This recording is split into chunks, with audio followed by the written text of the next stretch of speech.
Oke.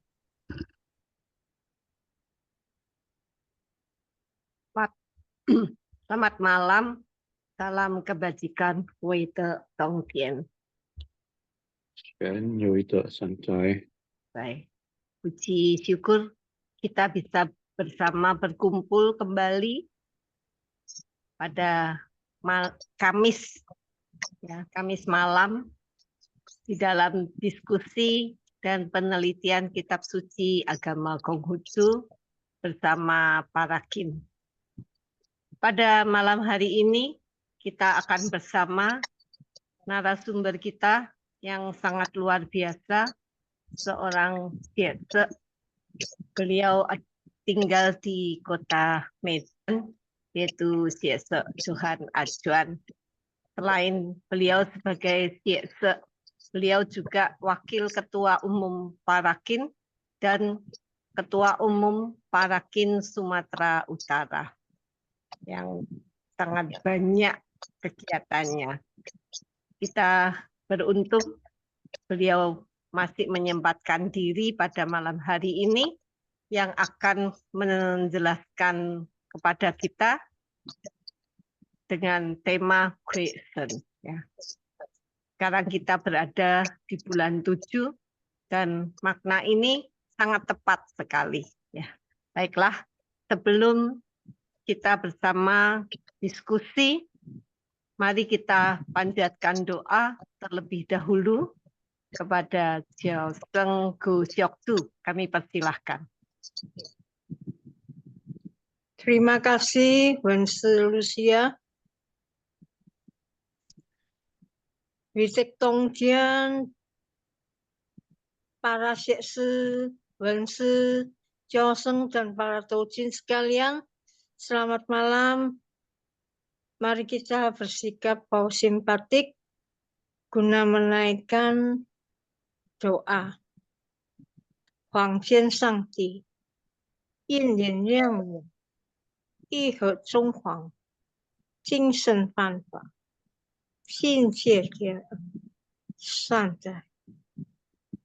Kehadirat Huang Tian Tuhan yang Maha Besar di tempat yang Maha Tinggi dengan bimbingan Ajeng Zhiseng Kongzi, para senming dan leluhur dipermuliakanlah.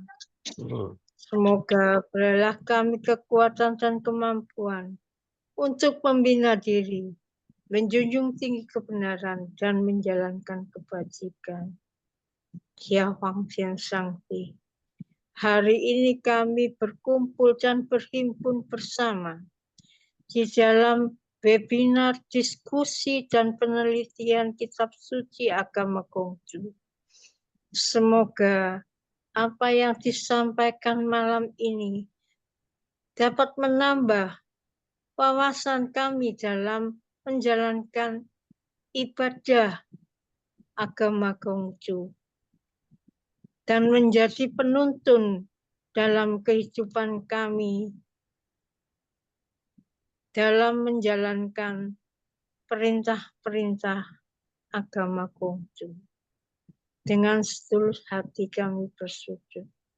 Dengan sepenuh kebajikan di dalam hati, dipermuliakanlah. Sembah dan sujud kehadirat Huang Tian. Semoga dijauhkan hati kami dari segala kelemahan. Dari keluh gerutu kepada Huang Tian, sesal penyalaan kepada sesama, melainkan dapat tekun belajar hidup benar dari tempat yang rendah ini, terus maju menuju tinggi menempuh jalan suci. Teguhkan, kuatkan iman kami. Yakin, Dialah senantiasa penilik, pembimbing dan penyerta atas kehidupan kami.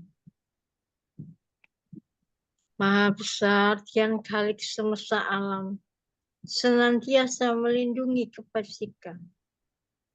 Huang Yi Sheng Di Wei Jian Yu De, Huang Yi Sheng Di Wei Jian Yu De, San Zai. Terima kasih. Terima kasih, Jiao Seng Gu Siok Tu. Baiklah, Tojin yang terkasih, Waktunya kami serahkan kepada Syekh Johan Ajuan untuk memaparkan tentang question. Nanti Tojin bila punya komentar atau ingin bertanya akan kami beri waktu setelah pemaparan. Silahkan Syekh. Kita kemudian teman-teman semuanya, selamat malam. Kita kembali berjumpa di dalam program pembelajaran Kitab Suci Agama Konghucu, ya, Rujiao Jingdian, Antau, Wang Lehui, yang kita parakin sumbangsikan kepada teman-teman umat Konghucu di seluruh Indonesia ataupun dimanapun berada, dan juga kepada teman-teman yang berminat mengikuti atau bersama-sama dengan kita meneliti tentang ajaran daripada Nabi Konghucu. Malam ini kita memilih topik. Suara saya bisa kedengaran ya, Wanso ya, sama tampilan layarnya. Dengar Syekh. Aku mau nyebrang. Mungkin yang lain bisa tutup mic ya.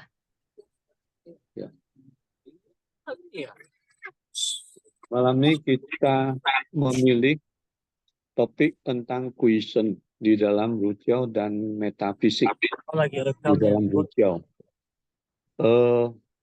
Topik ini tentang question yang juga artinya sebagai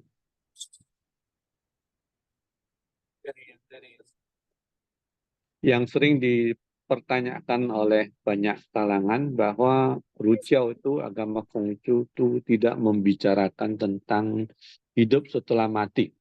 Hidup setelah mati itu ya tidak lebih dan tidak kurang itu juga membahas tentang question. Apa itu question? Jadi banyak orang-orang, teman-teman yang mengutip ayat Lunyi, ya, ayat yang ada di kitab Lunyi atau kitab Sabda Suci, yang mana ada sebuah ayat mengatakan "Zhi bu yi luan li, zhi bu yi guai li luan shen". Jadi di sana dikatakan bahwa Nabi Konghucu tidak membicarakan hal-hal gaib.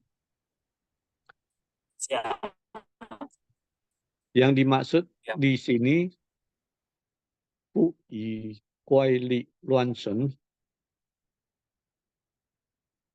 Guai itu adalah guai i, maksudnya yang aneh-aneh. Kemudian li itu tenaga, diartikan sebagai yongli. Yongli itu artinya menggunakan kekuatan untuk menyelesaikan semua persoalan. Artinya mengandalkan kekuatan untuk menyelesaikan persoalan. Itu tidak disukai oleh Nabi Konghucu. Dan hal-hal yang berkaitan dengan yang aneh-aneh, yang di luar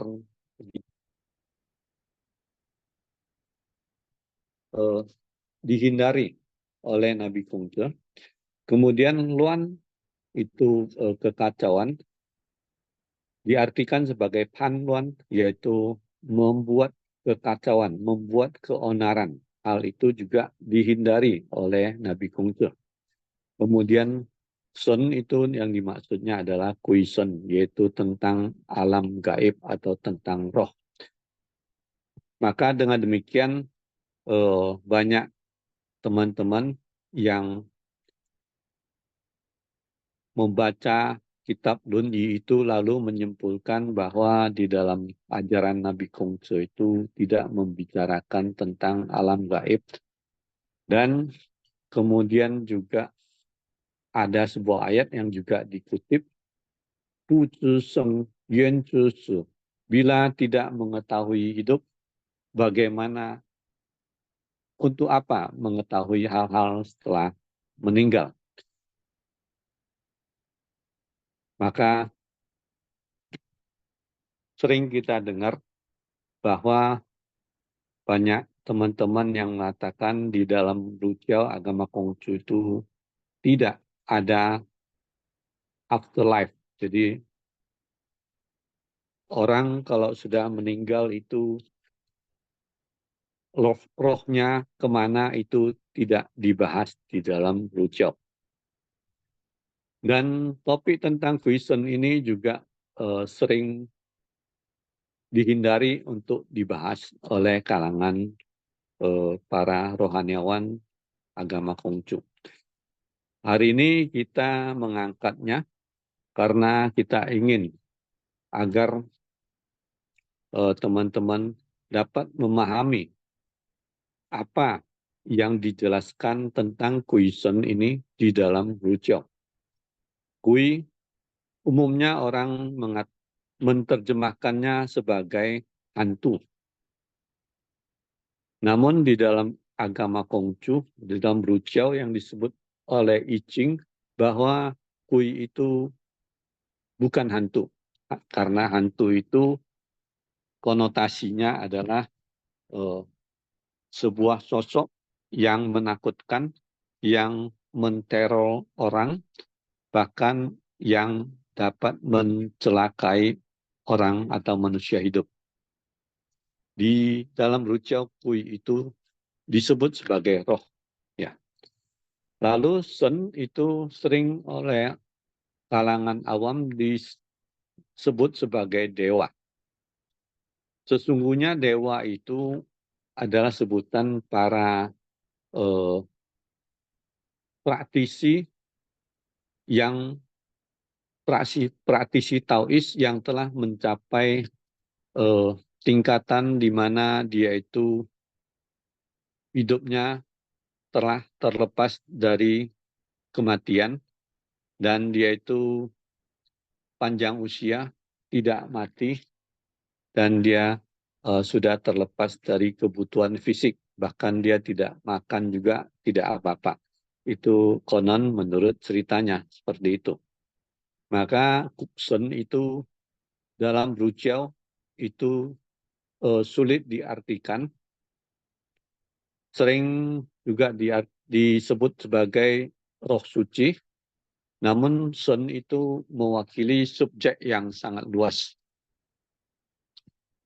Menurut Zhu Zi atau Zhu Xi yang hidup di zaman dinasti Song, ya kira-kira abad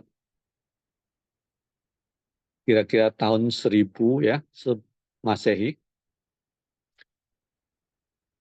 bahwa Guisen itu dibagi 3 jenis, yaitu Guisen yang di langit. Bila kita membicarakan langit atau Tian, maka ada Guisennya. Guisennya adalah Yin Yang.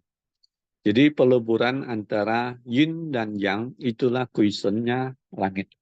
Jadi di langit ada Guisen juga. Guisennya adalah Yin dan Yang. Lalu di manusia yang telah meninggal, maka rohnya disebut sebagai Gui. Jadi jasadnya, fisiknya itu sudah meninggal, dia tidak bisa bergerak lagi, tidak bisa beraktivitas lagi. Namun ada roh yang meninggalkan fisiknya dan dia itu kembali ke alam gaib, ya. Jadi di dalam agama Konghucu itu mengenal 2 alam, yaitu Mingjie, alam yang berwujud, dan Yujie, alam yang tidak berwujud. Alam yang berwujud disebut Mingjie, itu adalah segala sesuatu yang nampak, yaitu seperti kehidupan kita manusia, ya. Ada benda, ada hewan, ada manusia, ada tumbuhan, ada angin, ada awan, ada tanah, ada rumput, dan seterusnya. Itulah Mingjie. Ada langit, ada bintang, ada matahari, bulan, itulah Mingjie. Namun Yujie itu adalah alam yang tidak tampak, namun di situ juga ada kehidupan. Dan kehidupan di sana merupakan kehidupan para roh. Dan konon kehidupan di alam Yujie tersebut juga paralel atau sejajar dengan yang kita di alam Mingjie ini. Sehingga manusia yang telah meninggal, telah mati jasadnya, maka rohnya itu masuk ke alam Yujie, alam yang tidak berwujud. Dan rohnya disebut sebagai kui. Ya. Kui di sini bukan hantu, tetapi roh. Roh dari manusia yang meninggal. Ini kui bagi manusia. Lalu yang jenis yang ketiga adalah yang disembayangi. Ya, Jise Ce Kuisen. Ada kuisen yang disembayangi. Ada dua, yaitu sensu itu adalah para senming, ya. Senming itu para roh dari tokoh-tokoh yang semasa hidupnya itu berbuat jasa dan banyak membantu manusia lainnya, banyak berbuat kebaikan sehingga setelah meninggal beliau disembayangi, dipuja, maka dia menjadi senming atau sensun. Selain itu ada roh leluhur kita yang kita puja.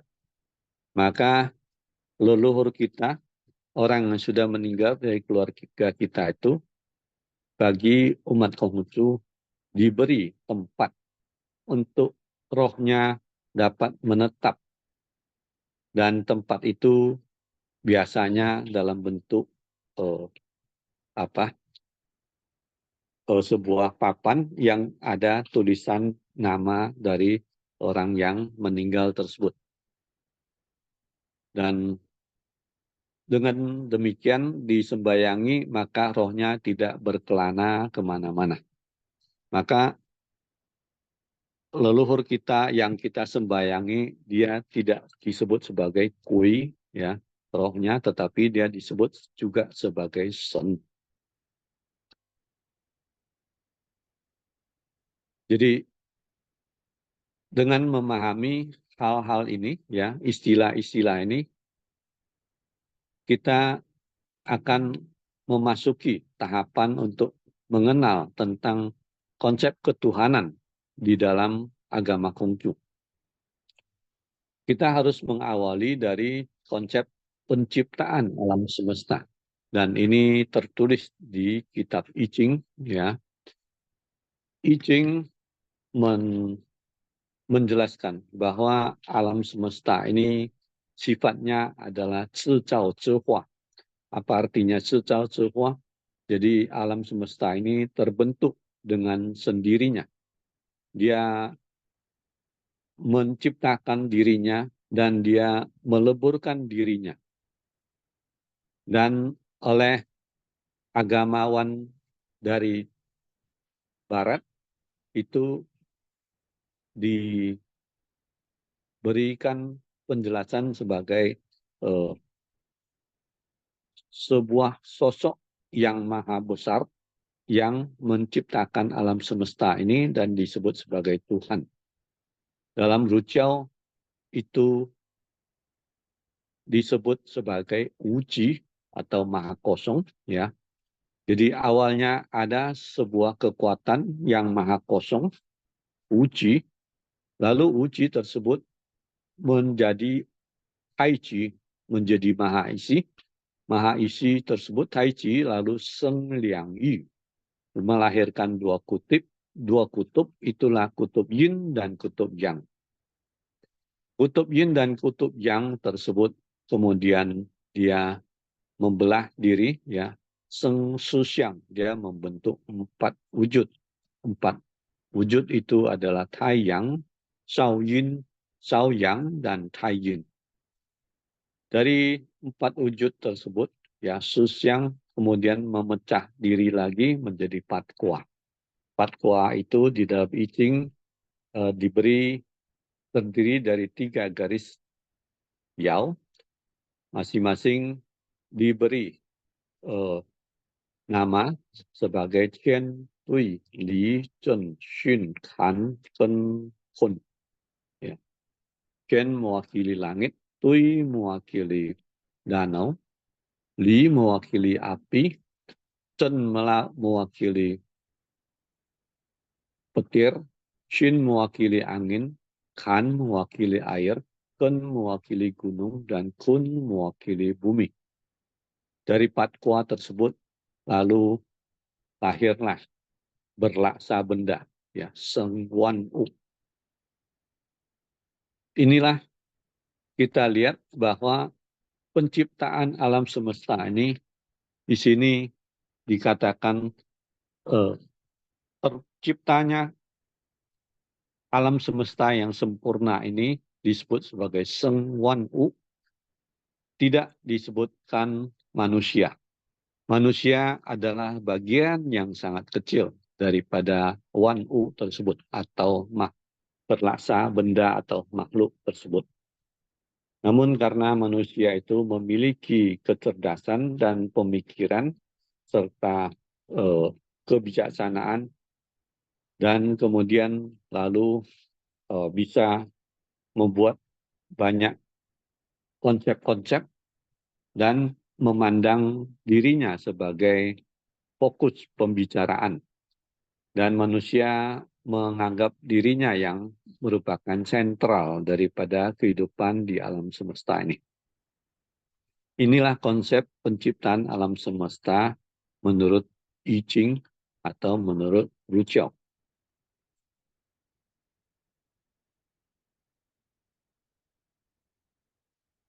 Selanjutnya di Babaran Agung, Xi Zhichuan yang ditulis oleh Nabi Kongzhi, alam semesta ini awalnya terbentuk oleh 2 zat.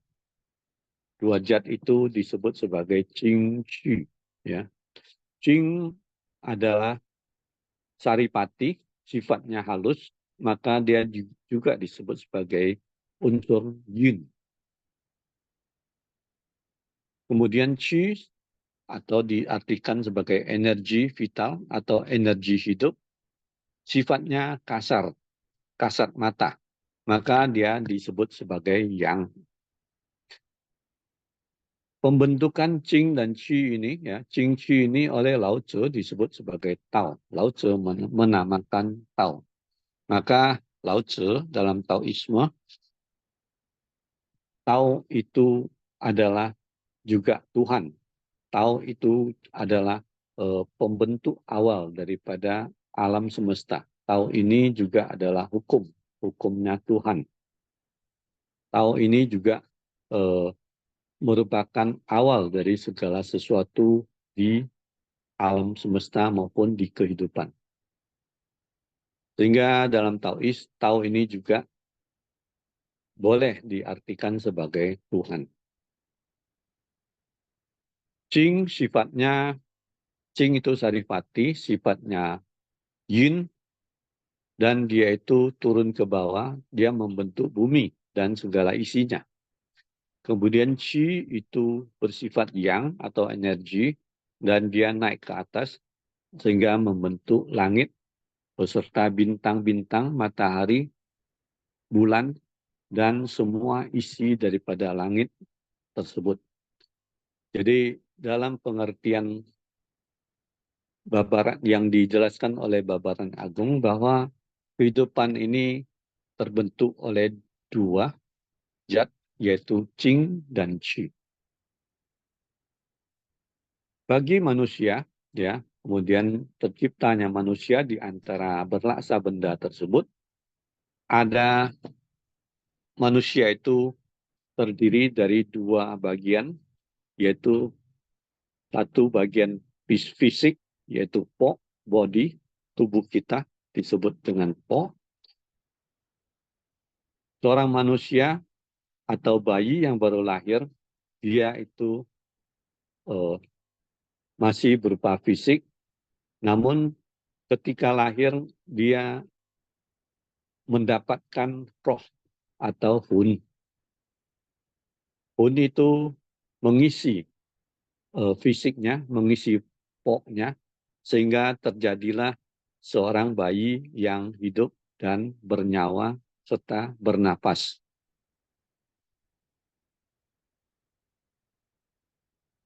Roh ini atau hun yang masuk ke dalam pok ini memberikan manusia perasaan, hati, atau membentuk watak sejati yang disebut sebagai Xinling, dan juga daya pikir atau Suxiang, dan juga memberinya Jinsen atau semangat ataupun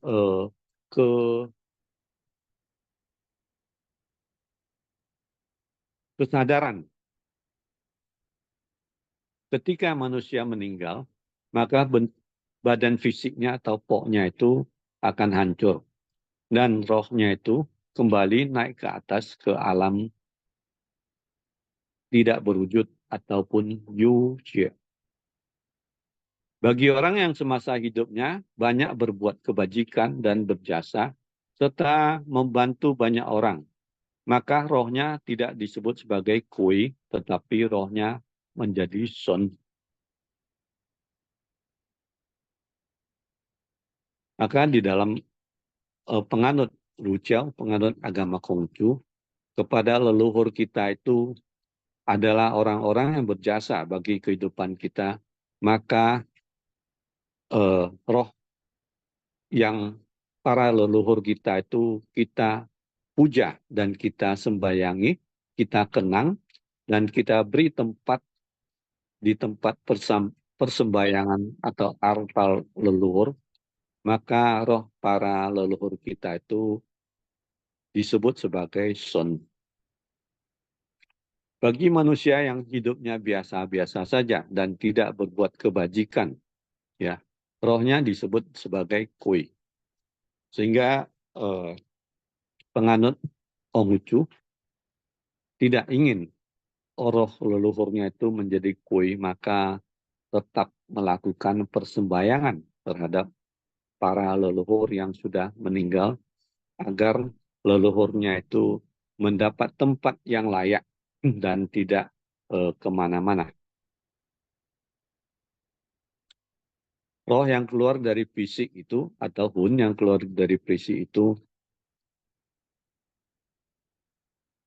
dengan sendirinya terjadi perubahan, yaitu disebut dengan kematian. Jadi tubuh seorang manusia yang tidak memiliki roh lagi disebut sebagai tubuh yang sudah mati. Makanya rohnya itu bisa menjadi sun ataupun bisa menjadi kui. Inilah pengertian dasar daripada kui sun tersebut.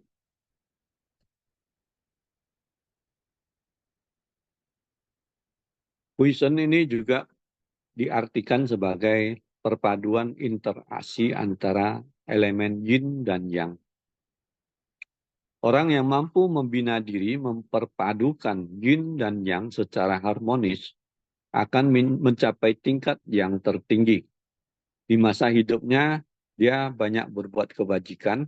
Setelah meninggal, dia akan naik derajatnya menjadi senming, yaitu para malaikat yang disembayangi dan dipuja serta diteladani kebajikannya oleh para umat di kelenteng-kelenteng.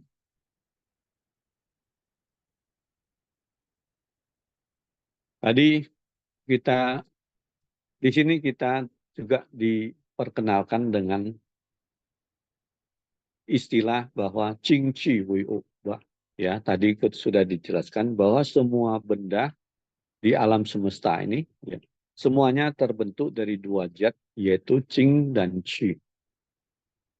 Dengan penyatuan dari Qing, ya saripati, dan Qi, energi vital, maka terbentuklah semua benda dan makhluk.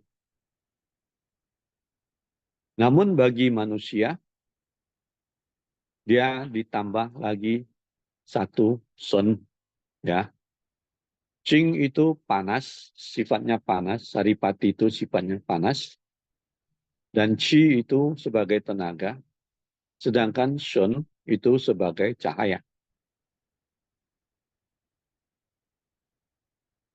Manusia yang hidup di dalam tubuhnya memiliki sun. Jadi setiap diri kita itu semua ada sun, ada roh. Sun inilah yang memberi kita daya hidup. Apabila kita meninggal, maka sun ini keluar daripada tubuh kita atau jasad kita. Dia menjadi hun atau roh. Juga disebut sebagai ling hun.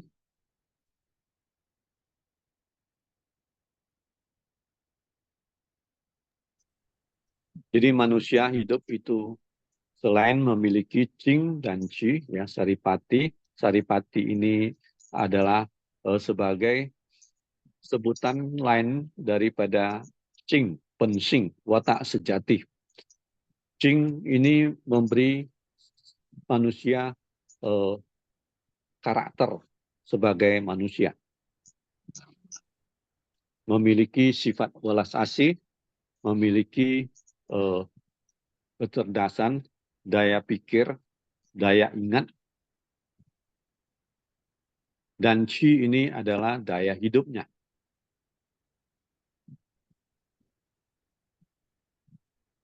Semuanya ini baru dapat berfungsi apabila diri kita diisi oleh sun, ya, roh suci. Jadi penyatuan dari qing qi, ya, qing dan qi, saripati dan energi vital itu membentuk dimensi dunia kebendaan. Sedangkan qing dan sun, ya, saripati dan roh itu merupakan dimensi daripada dunia roh. Di saat hidup, keberadaan nyawa itu disebut sun. Setelah mati, sun itu meninggalkan raga, tubuh manusia. Dia menjadi roh yang mengembara atau yuven. Jadi pengertian antara sun dan kui itu sangat tipis, ya. Hanya bergantung kepada seberapa roh tersebut berbuat kebajikan, membantu manusia. Bila dia banyak membantu manusia, dia menjadi sun. Bila dia tidak membantu manusia, maka dia disebut sebagai kui. Ini hal yang perlu kita pahami juga, bahwa menurut I Ching, di alam semesta ini tidak ada yang namanya garis lurus. Garis lurus itu hanya sebagian kecil daripada sebuah garis lingkaran atau elips. Menurut I Ching, di dunia ini semua garis adalah bengkok atau tidak ada garis lurus. Maka I Ching menggambarkan Tai Chi, ya, garis pemisah antara yin dan yang itu sebagai garis yang tidak lurus. Dan di luarnya dibungkus oleh sebuah lingkaran.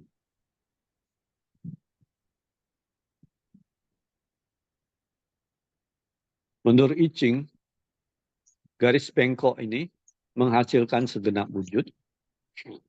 Dan dengan menggunakan garis bengkok ini dapatlah merangkul semuanya tanpa ada yang tersisa atau bocor. Sehingga semuanya membentuk bulatan ataupun lingkaran yang sempurna. Maka menurut I Ching, yang sempurna itu bukanlah garis lurus, tetapi yang sempurna adalah garis melingkar atau garis berbelok-belok. Setiap manusia itu memancarkan cahaya. Cahaya itu berasal daripada sunnya. Dan sekarang orang-orang bahkan menciptakan alat untuk dapat mendeteksi cahaya yang dikeluarkan oleh tubuh kita yang disebut sebagai aura. Bagi teman-teman yang rajin meditasi mungkin bisa melihat aura seseorang, ya. Ada yang misalnya auranya itu merah, ini juga diartikan sebagai akan ada bencana berdarah. Kalau cahayanya hitam itu menandakan akan ada bencana atau kesulitan. Bila auranya hijau, menandakan alam siluman. Bila auranya putih, biru, atau kuning, itu normal.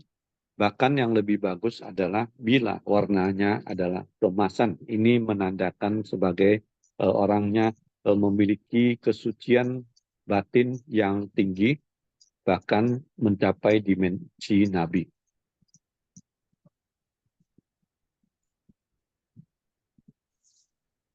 I Ching menjelaskan pertanyaan tentang roh, hantu, ataupun malaikat, ya. Itu semuanya adalah yang tidak berwujud. Itu masuk di dalam Yuji, atau alam tidak berwujud. Dan sekarang ilmu pengetahuan mencoba menjelaskan apa itu roh, apa itu hantu, apa itu dewa, dengan menciptakan gelombang elektromagnetik. Namun hal itu belum mendapat penjelasan yang memuaskan.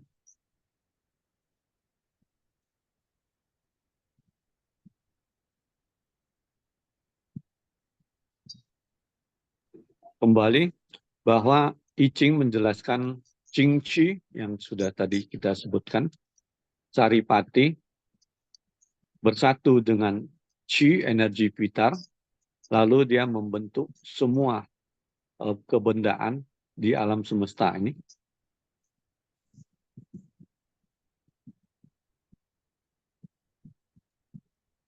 Meskipun Qing dan Qi sudah bergabung, bersatu di tubuh manusia ataupun di benda,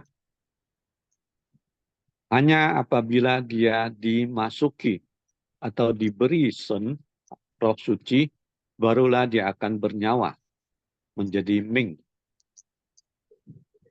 Jadi di dalam kita manusia hidup yang bernyawa, di dalam diri kita ada namanya Sun, roh suci.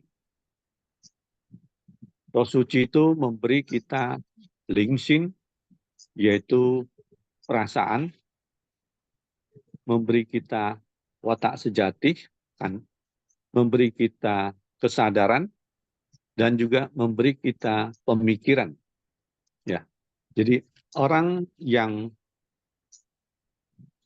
sennya terluka, ya, dia bisa jadi menjadi idiot, ya, ataupun menjadi tidak sadarkan diri, ataupun koma, atau menjadi orang yang kurang berperasaan. Lalu pengertian yang lain tentang Xin Wu Yuan, ya. Xin disebut juga sebagai hati, tidak berwujud. Xin itu memberikan perasaan, kesadaran, dan pemikiran. Jadi Xin ini adalah bagian daripada Sun. Sun ini atau Xin ini hanya dapat berfungsi, menjalankan tugasnya apabila dia bersatu dengan tubuh manusia. Tanpa tubuh manusia, Xin hati ini tidak dapat bekerja.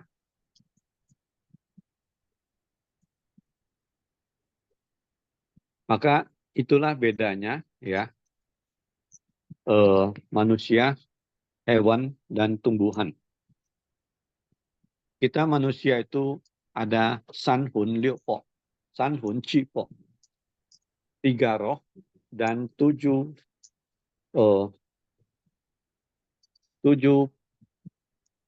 po, ya, 7 fisik. Tiga roh itu atau sanhun itu, yang pertama adalah linghun, roh utama. Roh utama ini membentuk watak sejati manusia, juga menjadikan manusia dapat berpikir dan menjadi bijaksana, lalu menjadikan manusia bisa membedakan salah benar ataupun baik dan jahat. Juga menjadikan manusia bisa mengerti ilmu pengetahuan. Bila linghun ini ya, roh yang pertama ini terluka atau tidak sempurna lahirnya, maka orangnya menjadi idiot. Kemudian hun yang kedua, roh yang kedua itu adalah jue hun. Jue hun artinya roh tentang kesadaran. Roh tentang kesadaran ini bisa memberikan pertimbangan, bisa merasakan dan mengingat. Bila jue hun ini terluka, ya roh yang kedua ini terluka atau tidak sempurna, maka pikirannya akan menjadi kacau. Dan roh yang ketiga adalah seng hun, roh untuk hidup, roh yang memberi seseorang hidup. Roh ini memberikan daya hidup, memberikan daya untuk menyesuaikan diri dengan lingkungan sekitarnya. Bila roh yang ketiga ini terluka atau tidak sempurna, maka orangnya menjadi sakit. Ini beda dengan tumbuhan dan hewan. Bila hewan, dia hanya memiliki dua roh, yaitu roh tentang daya hidup dan roh tentang perasaan. Dia bisa merasakan, dia bisa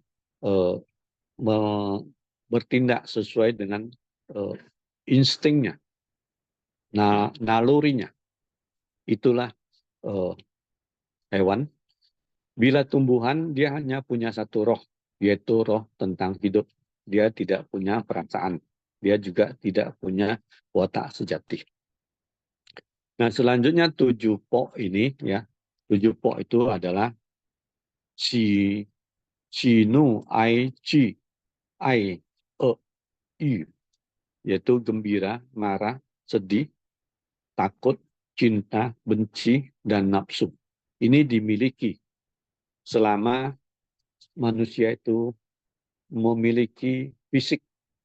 Bila manusianya sudah meninggal, maka semua 7 po ini juga hilang bersama dengan tubuhnya dan menjadi hancur. Hanya linghunnya yang naik ke atas. Jadi hanya roh pertama itu yang naik ke atas, bersatu dengan alam yujie atau alam tidak nampak. Alam yujie juga disebut sebagai shen tian, alam shen tian. Ya, mungkin sampai di sini. Apakah ada yang ingin bertanya? Kita break sebentar, Bonso. Silakan.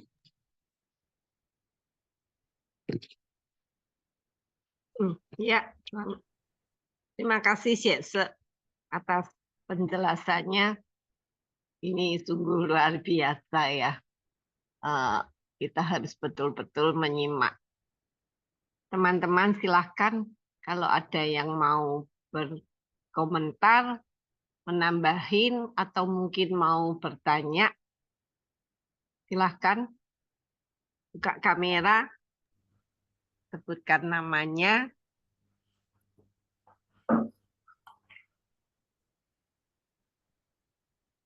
Bisa Kang Dian, bisa John. Silahkan Chang Lau, buka kamera Chang Lau.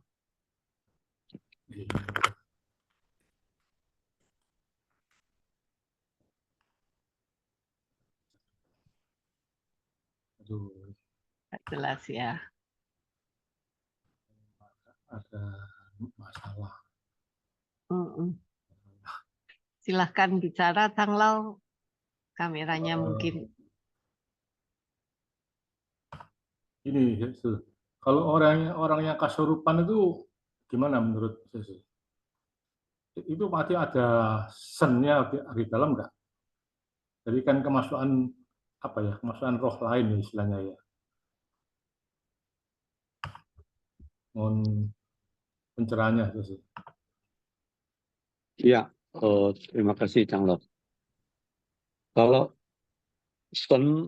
kalau seseorang sennya keluar dari tubuhnya, maka dia akan meninggal ataupun koma. Jadi meskipun dia kerasukan, tetapi sennya tetap di dalam tubuhnya, hanya saja sennya lemah ya, lemah terhadap roh yang masuk di dalam tubuhnya. Sesungguhnya tidak mungkin roh itu bisa menguasai tubuhnya kalau dia itu tidak meninggal. Jadi di dalam Jadi tubuhnya itu ada dua roh berarti. Roh sennya sendiri sama roh yang masuk ke dalam itu. Apakah begitu penjelasannya? saya lebih condong berpikir bahwa dia itu diintervensi. Seperti magnet bertemu besi dan dia itu bisa mempengaruhi besinya.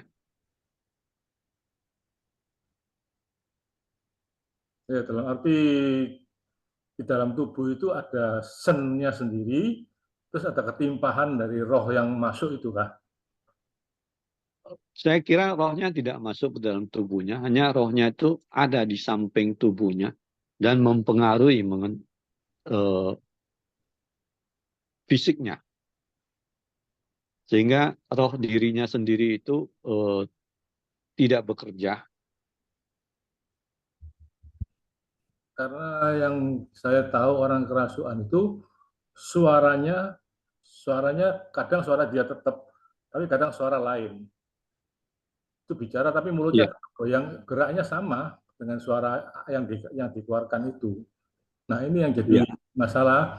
Kadang-kadang orang dianggap ini kerasukan nih, padahal rohnya dia sendiri apakah masih ada di situ? Yang saya pernah tanya sama almarhum Syekh Subindi pada waktu Lukdung itu, saya tanya, "Lho, Cambing, rohmu dendi?" Aku turu kan ya. Saya pernah jadi bingung. Saya tidur. Gak sadar, gak tahu kemana, pokoknya tidur. Nah, ini yang jadi masih kalau kalau kita tidak ngalamin sendiri ya nggak tahu memang. Maka saya ingin sekali tanya sama orang yang tahu, yang pernah alami gitu. Biasanya mestinya itu bisa dipengaruhi karena dirinya sendiri mengizinkan, Cang Lo. Kalau diri sendiri tidak mengizinkan, tidak akan terjadi. Memang ada dua hal ya, kerasukan itu ya. Ada yang kerasukan, ada yang lukdung ya. Nah, kalau mungkin yang saya sudah katakan itu mengizinkan ini mungkin yang lukdung itu, yang kemasukan dewa atau apa itu. Tapi ya kalau yang kerasukan kan enggak, dia enggak sadar. Atau kayak disetir sama roh yang itu, yang masuk itu, yang menguasai dia itu. Nah, ini ada dua versi memang. Orang kerasukan sebelumnya kan dia sudah mengalami satu masa rohani yang melemahkan dirinya. Ya. Apakah dia itu frustrasi, apakah dia itu bingung, atau sejenis itu. Jadi sehingga kewaspadaan dan kesadarannya itu menurun.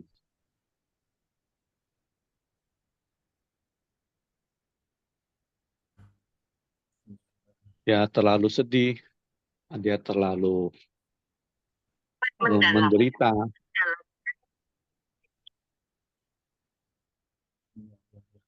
Ya. Oke. Terima kasih, Zajan. Ya, silakan kita sama-sama belajar.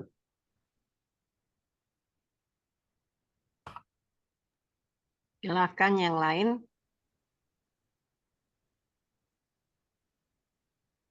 Haksu. Ya, Johnson. Silakan. Saya nggak Ya, buka Songsu. kamera. Kalau gitu orang yang misalnya punya sebuah ilmu ya, ini kan ilmunya kan ada. Kalau di Indonesia kan ada ilmu rawa rontek itu loh. Nah, itu kan kalau dia dalam sebuah posisi tertentu, itu kan lingkungannya itu meninggalkan badannya dia bisa berkelana kemana-mana. Nah, apa itu questionnya gimana itu, Haksu, kalau menurut kita? Ya, itu nanti akan dijelaskan di sesi berikutnya. Nanti ada Oh, di slide berikutnya ada. oke. Sisi Haksu. Sesi Johnson.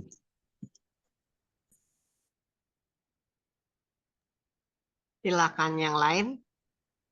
Kalau nggak ada atau bisa dilanjut ya, Sek. Baik, kita lanjut ya teman-teman ya. Ya. Nah, ini Mengce di kitab Mengce-nya ada sebuah ayat bahwa kita manusia itu bisa membina diri sedemikian rupa sehingga ada 6 tingkatan pencapaian moralitas kita. Ya. Pencapaian pertama adalah disebut sebagai orang yang baik hati atau sanliang. Apa yang disebut dengan orang yang baik hati? Dia itu memiliki hati yang baik, dia itu pengertian, dia tidak mudah marah, kemudian dia suka menolong, dia suka memberi, dan sehingga dia disukai banyak orang.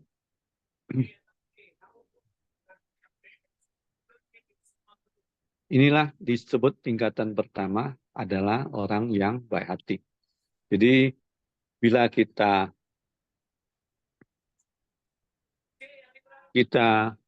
memiliki hati yang baik kepada orang-orang, suka memberi, suka menolong, tidak mudah marah, dapat mengerti perasaan orang lain, itu disebut sebagai tingkat, kita telah mencapai tingkatan pertama dari pembinaan diri, yaitu layak disebut sebagai sanliang, orang yang baik hati. Setelah itu, dia akan masuk ke, bila dilakukan terus-menerus tanpa berhenti, ya, tanpa mengenal lelah, dia masuk ke tingkatan pencapaian kedua, yaitu Yu Xin Yung. Apa itu Yu Xin Yung? Yu Xin Yung adalah dia menjadi orang yang dapat dipercaya, ya. Jadi dia itu baik hati, suka menolong, tidak mudah marah, pengertian, dan ucapan dan perbuatannya itu satu, ya. Jadi apa yang diucapkan dia lakukan. Maka dia disebut sebagai orang yang dapat dipercaya. Orang-orang merasa aman dengannya dan tidak takut ditipu ataupun diperdaya. Ini tingkatan yang kedua sebagai orang yang dapat dipercaya, Yu Xin Yung. Lalu naik lagi dia ke tingkat yang ketiga disebut dengan Mei Te. Bisa terdengar ya suara saya. Mei Te, ini tingkatan pembinaan diri yang ketiga. Mei Te ini dia adalah melakukan tingkatan pertama dan kedua, ya, dengan hati yang penuh dengan moralitas yang baik, perbuatan, tindakan, perkataan, dan cara berpikirnya selalu berada di dalam kebenaran dan kebajikan. Dia tidak mau merugikan orang lain. Dia tidak mau menipu. Dia selalu susila, tidak melanggar kesusilaan. Dia ramah, dia suka mengalah, orangnya tidak ribet, dia suka membantu, dan semuanya hampir sempurna. Tidak ada kekurangan atas kepribadiannya. Inilah Meitte. Tingkat keempat itu Taren. Bedanya Meitte adalah bahwa Meitte dengan Taren, Meitte ini hanya untuk dirinya sendiri atau lingkungan kecilnya saja. Namun Taren, dia itu mencapai tingkat Meitte, lalu dikembangkan. Sehingga perbuatannya itu memberi manfaat kepada orang yang lebih banyak dan lebih luas. Dan tingkatan ini dia otomatis dia akan menjadi pemimpin yang baik dan membawa kemajuan bagi orang banyak. Maka di zaman dahulu para pejabat itu biasanya disebut dengan Taren. Mengapa Taren?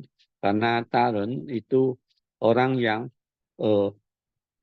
diartikan sebagai orang yang punya keindahan moralitas dan dia bisa memberi manfaat kepada orang banyak. Orang bisa memberi manfaat kepada orang banyak, biasanya dia memiliki kekuasaan. Dia memiliki jabatan. Itulah tingkat yang keempat. Setelah mencapai Taren, maka tingkat kelima itu adalah Sengren. Mencapai tingkat kenabian atau orang suci. Ya, jadi hanya orang yang sudah mencapai tingkat Taren, dia dapat memberikan manfaat kepada orang banyak. Dia baik hati, dia tidak sombong, dia ramah, suka membantu, dan semua sifat-sifat kebajikan itu ada di dalam dirinya. Lalu dia dikembangkan secara luas untuk memberi manfaat atau keuntungan kepada orang banyak. Dan ini diperluas lagi kebajikan dan keteladanannya dengan mengajar. Ya, jadi Sengren ini adalah orang besar, Taren, yang dia itu mengajar. Dia tidak hanya berbuat, tetapi dia juga mengajar. Lalu dia menulis kitab-kitab kebajikan. Sehingga manfaatnya itu tidak hanya ada pada batasan waktu dan wilayah, tetapi melampaui waktu dan melampaui wilayah. Itulah yang kita lihat peninggalan kitab-kitab suci para nabi. Ya. Jadi kebaikannya itu tidak ada batasan waktu dan batasan wilayah.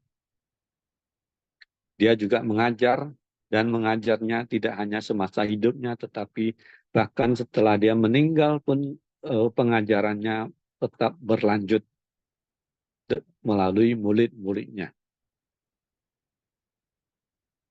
Dia mampu menuntun hidup orang banyak ke jalan yang benar dan jalan yang diridhoi atau diberkati oleh langit atau Tuhan.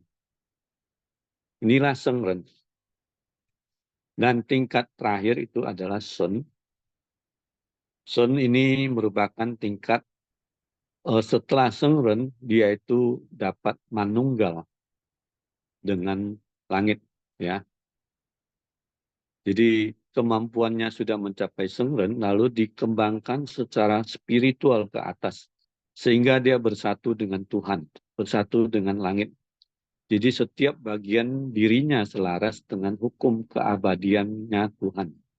Orang ini telah mencapai tingkat transendental alam ketuhanan yang tidak mampu lagi dijelaskan dalam bahasa manusia.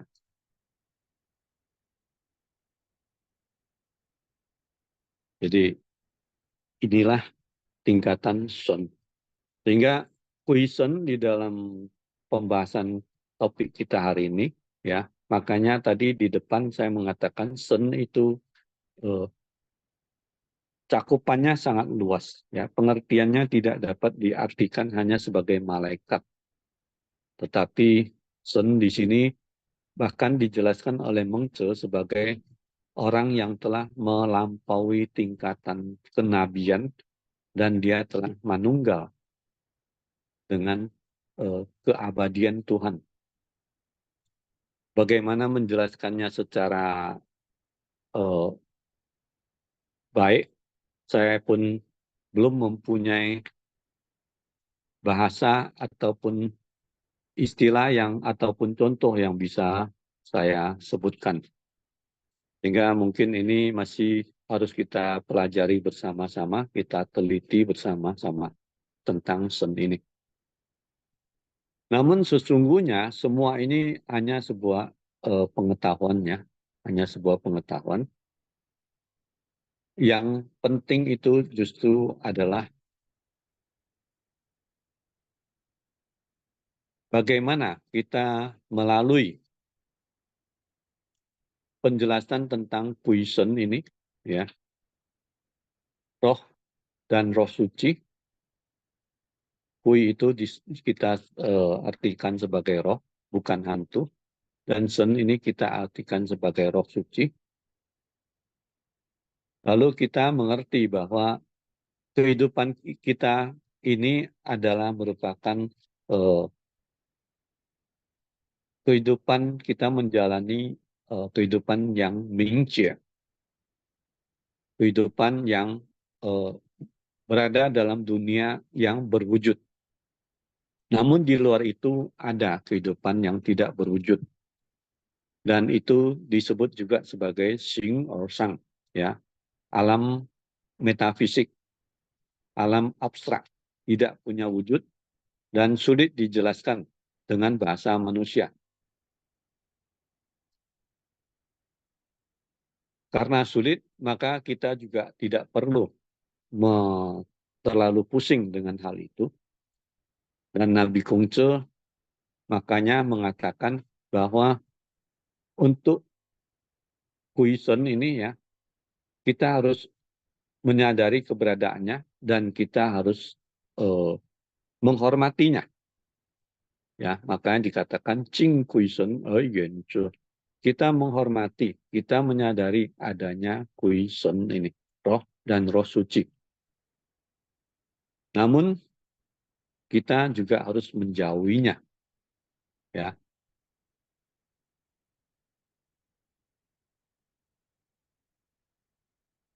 Mengapa harus menjauhinya? Karena di dalam kehidupan kita, kita itu banyak orang mengagumi tentang Sun ini, ya, tentang Sun Ming, alam metafisik ini, sebab dalam berbagai cerita orang yang memiliki kemampuan supranatural, dia bisa melakukan banyak hal di luar kemampuan manusia biasa, sehingga itu seperti sangat hebat sekali, ya. Dia bisa seperti tadi Chow Sun Siok mengatakan, dia bisa rohnya itu bisa berkelana keluar dari tubuhnya, dia bisa berkelana ke tempat lain, kemudian dia bisa berkomunikasi dengan roh lain dan sebagainya. Dia bisa melakukan banyak mujizat, menyembuhkan orang, menebak pikiran orang, mengetahui apa yang dipikirkan orang lain, dan seterusnya, dan seterusnya. Itu bagi Nabi Kongce jangan, tidak perlu diandalkan, ya, karena segala sesuatu itu yang fisik itu lah yang merupakan bukti, ya. Misalnya kita ingin menyampaikan sebuah pesan kepada orang lain, lalu kita mencobanya dengan cara telepati. Dan kita berpikir bahwa orang yang kita sampaikan telepati itu dia akan mengerti apa yang kita maksudkan. Apakah itu benar? Itu butuh pembuktian.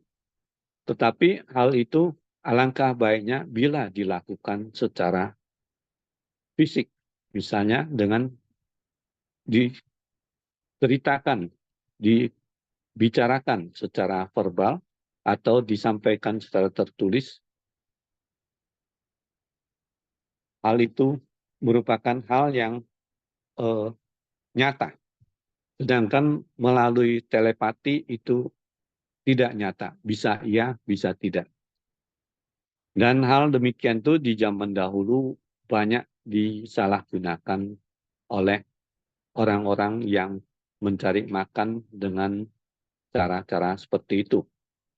Ya, mencari kekayaan, melakukan praktek-praktek yang tidak bertanggung jawab. Sehingga Nabi Kungce selalu menekankan bahwa belajarlah yang sebanyak-banyaknya dan dijadikan diri sendiri sebagai orang yang bisa diandalkan minimal oleh diri kita sendiri. Jadi kemampuan untuk seperti yang Chow Sen Chok Chu katakan itu kita tidak menampik ya. Banyak kita dengar juga ada orang yang memiliki kemampuan seperti itu ya.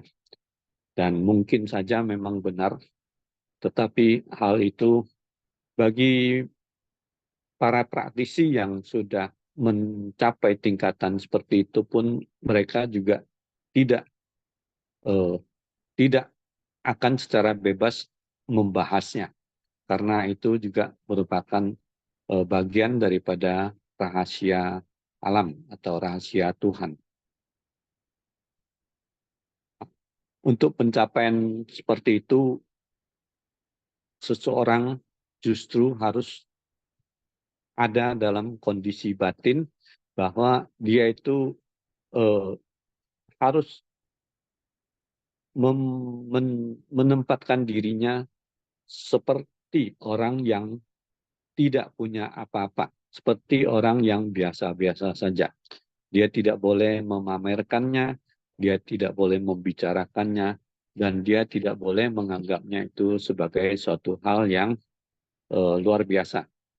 Karena dengan semakin mengerti tentang rahasia Tuhan, rahasia alam itu, dia akan semakin merasa dirinya itu tidak tahu apa-apa.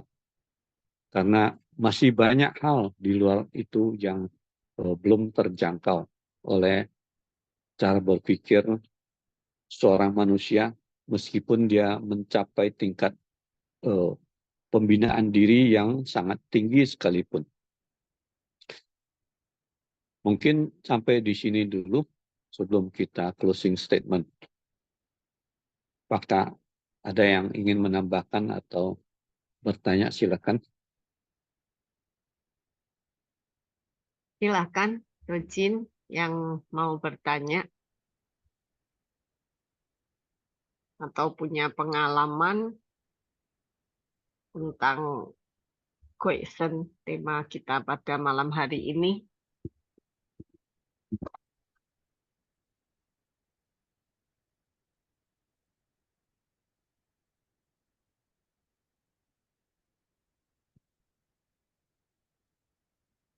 Mense Anuraga mungkin mau bertanya, Mense. Belum, Mense. Belum ya. Yang lain?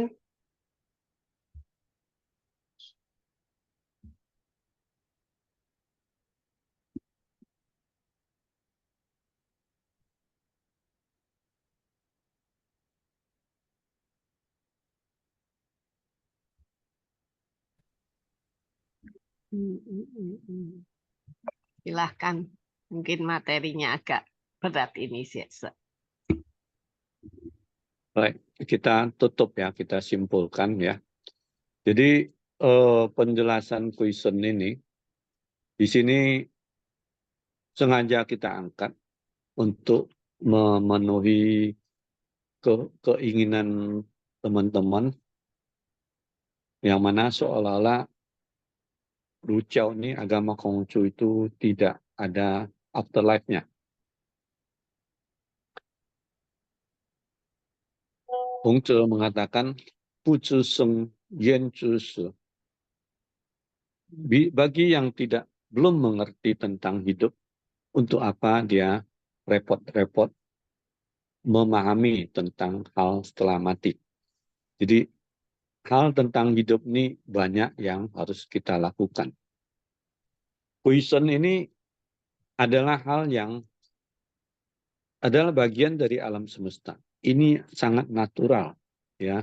Seperti pagi matahari terbit, sore matahari terbenam, kemudian bulan muncul di langit, ada bintang-bintang. Pagi matahari terbit itu adalah siang, malam itu matahari terbenam disebut malam dan gelap gulita.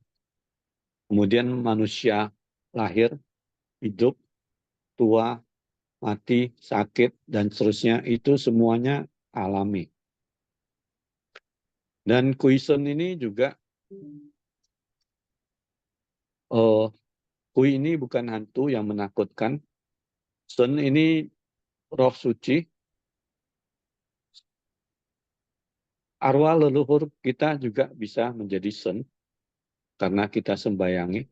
Kemudian orang-orang yang semasa hidupnya banyak melakukan perbuatan baik, setelah meninggal dia juga dipuja dan disembayangi, dia juga menjadi Sun atau menjadi Sun Ming.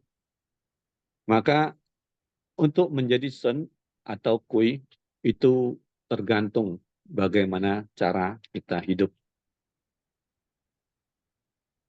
Sehingga yang kita butuhkan manusia ini adalah bahwa kita harus membina diri kita sedemikian rupa, sehingga kita dapat membuat diri kita itu aman, damai, tentram. Ya. Jadi Shuto membina diri dalam kebajikan itu hasil akhirnya adalah Ansen, dapat menjadikan diri kita itu damai, aman, dan tentram. Juga Anren menjadikan orang lain juga aman, damai, dan tentram. Itulah tujuan tertinggi daripada hidup ini. Ya, bila kehadiran kita ini tidak membuat orang merasa aman, tidak membuat orang merasa nyaman, ya, maka kita itu akan menjadi dimusuhi, ya, sehingga gagallah semua perbuatan baik kita apabila kita dimusuhi orang. Sehingga seni di dalam kehidupan ini adalah apapun yang kita lakukan itu dapat anren, anji, menjadikan diri kita itu damai tentram, dan menjadikan orang lain itu juga damai tentram. Untuk menjadi damai tentram itu, itu syaratnya tidak harus kaya, tetapi syaratnya adalah saling atau semua di antara kita itu mendapat porsinya masing-masing. Tidak merasa dirugikan, tidak ada perebutan, dan saling bahu-membahu, saling tolong-menolong, saling memberikan kenyamanan, saling memberikan perhatian. Caranya bagaimana? Maka Nabi Kongce mengatakan, Li itu penting, Li ya, Li dan Li itu kesusilaan, Yue itu seni musik, ya. Di zaman dahulu Nabi Kongce mengatakan di zamannya Nabi Kongce bahwa zamannya adalah zaman Li Ye Pai Hoi, di mana rusaknya kesusilaan dan rusaknya musik. Apa kaitan kesusilaan dan musik, atau apa kaitan musik dengan moralitas? Zaman dahulu musik itu digunakan untuk upacara. Musik itu dibagi banyak tingkatan, ya.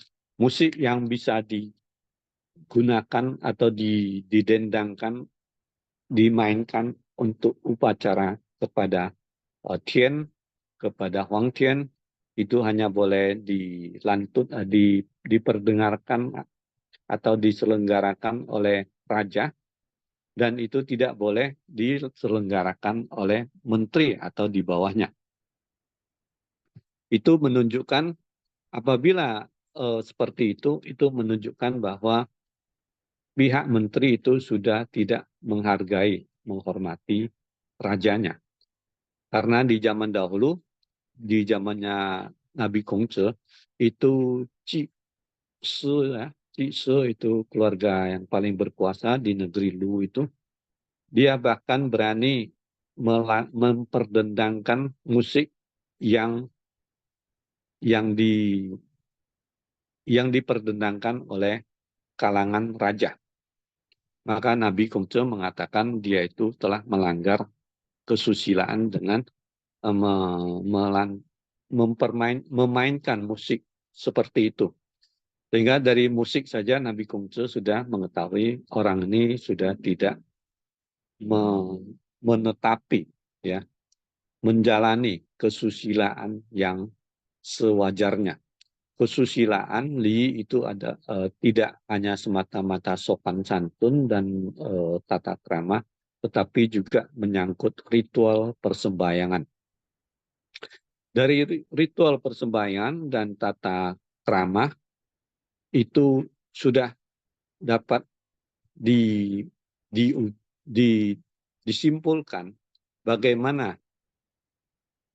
orang-orang menjalankan tentang kebajikan, menjalankan tentang cinta kasih dan kebenaran. Sehingga di kitab Li Qi ada sebuah kalimat, Tao de ren yi fei li bu chen, ya. Jalan suci kebajikan itu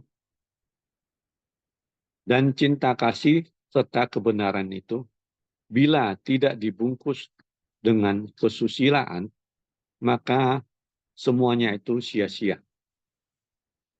Jadi kebajikan itu, jalan suci kebajikan atau taunya kebajikan, itu awalnya adalah cinta kasih di dalam hati manusia.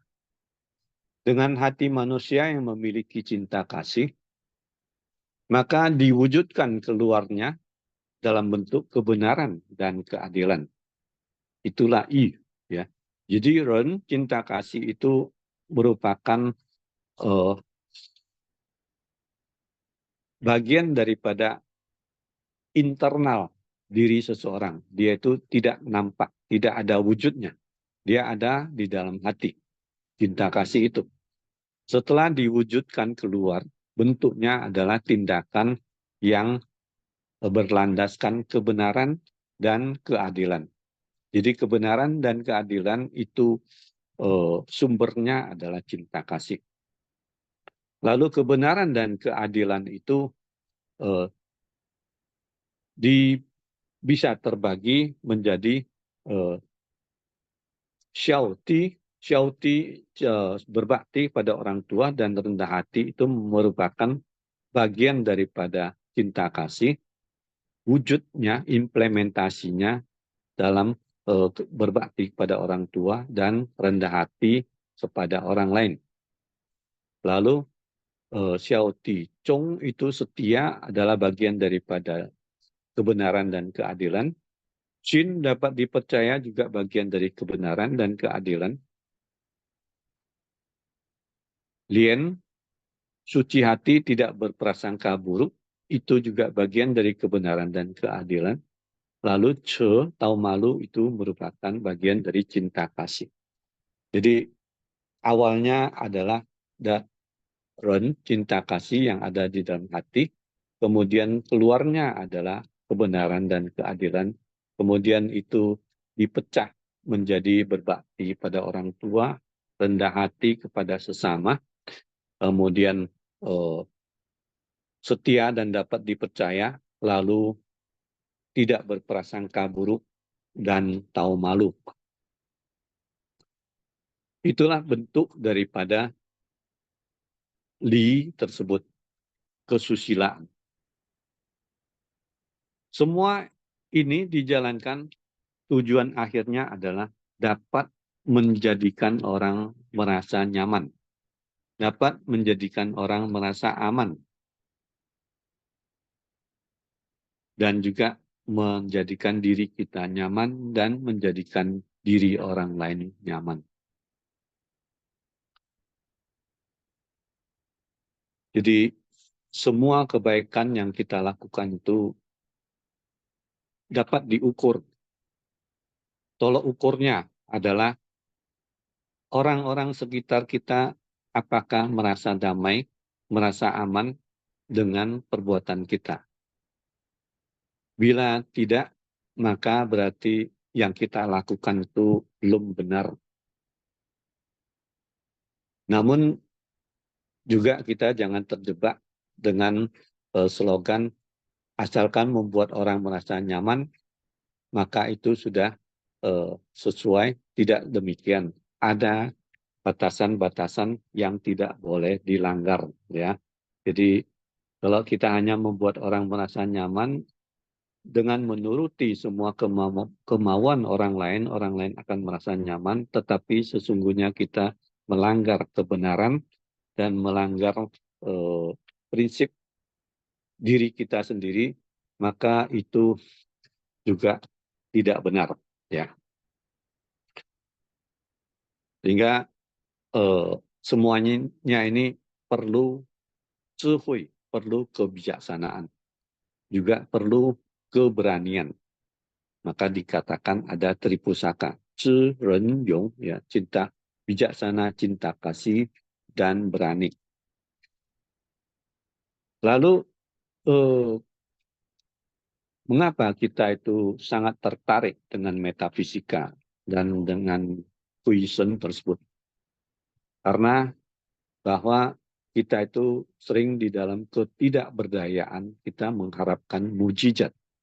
Kita berdoa, meminta, memohon kepada Huang Tian, memohon kepada para senming, juga bahkan kepada leluhur, agar kita dibantu ketika dalam kesulitan, atau kita dibantu agar bisa sembuh dari sakit, dan sebagainya.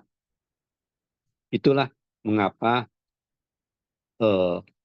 Huizhen ini, malaikat, dan seterusnya, dan Tuhan ini menjadi topik yang sangat menarik bagi manusia. Tuhan itu dan Huizhen ini sesungguhnya membantu manusia.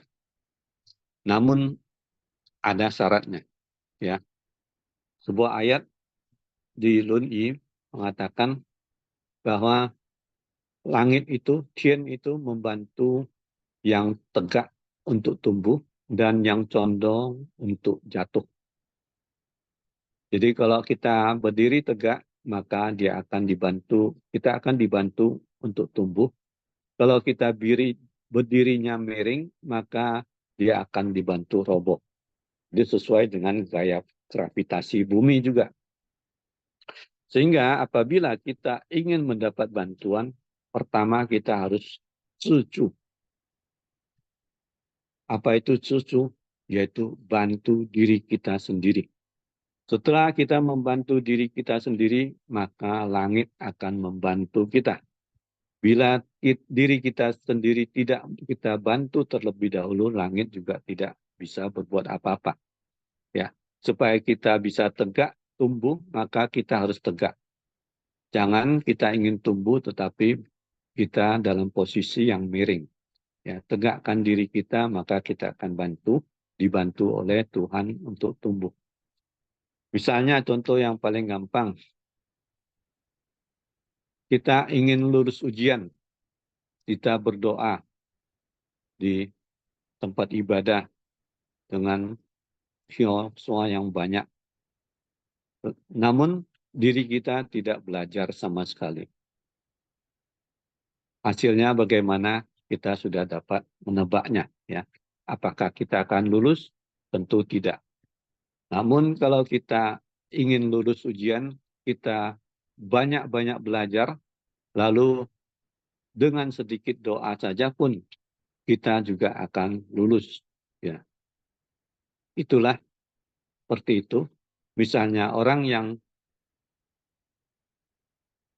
sakit, lalu dia ingin sembuh, tetapi dia tidak mau cari dokter, dia tidak mau minum obat, biarpun dewa datang membantu dia, juga penyakitnya tidak akan terobati. Ketika kita terpuruk, kita terjatuh, kita gagal, ya, kita harus cari penyebab dari kegagalan kita, ya.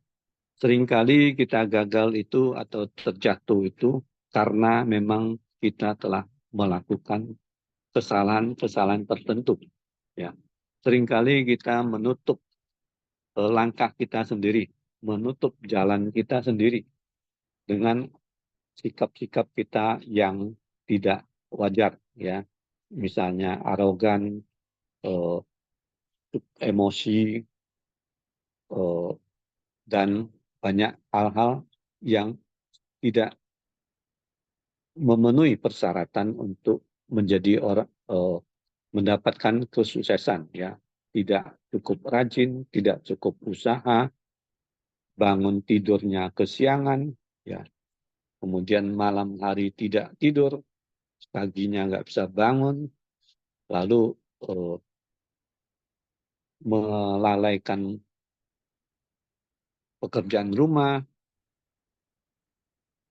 tidak menjaga kesehatan, dan hal-hal yang memang merusak atau menutup jalan keberhasilan kita sendiri. Dengan demikian tentu sudah dapat ditebak, ya, dapat diperkirakan kesulitan akan datang menghadang. Jadi demikianlah kesimpulan kita di malam hari ini, bahwa kuisen itu adalah hal yang natural, ada, dan dalam diri kita itu ada sen, roh suci.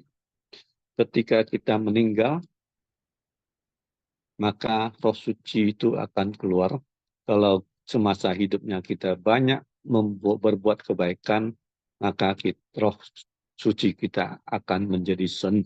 Tetapi ketika di masa hidup kita banyak berbuat yang tidak baik atau tidak berbuat hal-hal yang baik, maka kita menjadi kui atau roh biasa-biasa saja. Dan Nabi Kongce mengatakan Jin Kuisen Yuanzi, bahwa kita hormat kepada para kuisen tersebut, para roh suci tersebut. Namun jangan terlalu terobsesi kepadanya. Segala sesuatu kita harus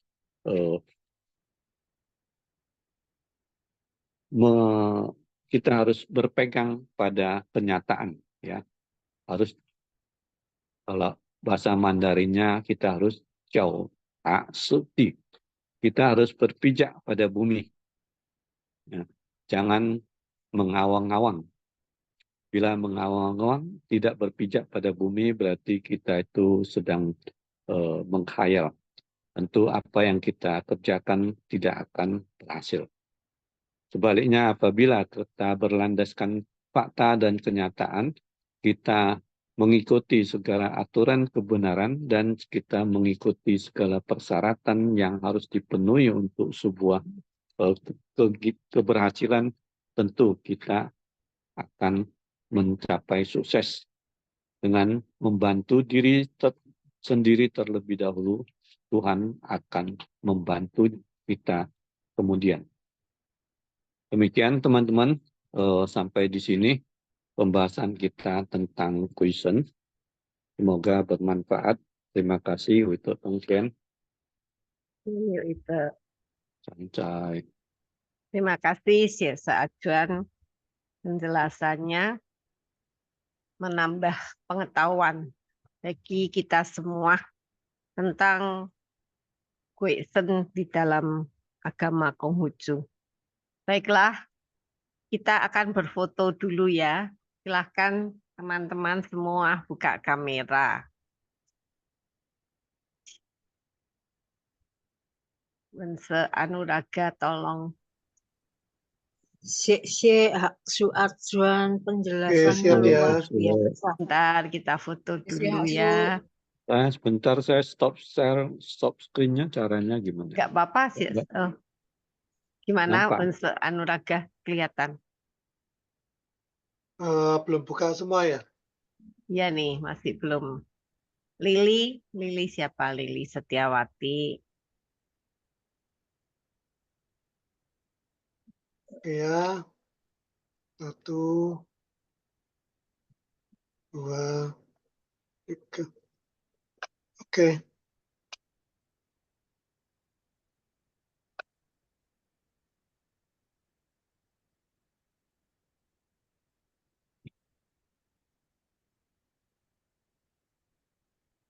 Sudah. Terima kasih Wense Anuraga. Teman-teman, terima kasih sekali telah mengikuti acara diskusi dan penelitian Kitab Suci Agama Konghucu bersama para kin. Teman-teman silahkan kalau ingin menonton kembali ada di YouTube Parakin. Juga bisa di-share ke teman-teman yang lain yang tidak sempat mengikuti acara ini. Kami akan tetap tayang setiap Kamis pukul 19.30 sampai selesai. Tentunya dengan tema-tema yang berbeda dan akan lebih menarik. Terima kasih sekali lagi. Semoga Tuhan merahmati kita semua. Terima kasih, Syekh Ajuan. Kita Tong Tien. Ini ke sesi Sancai. solusi ya.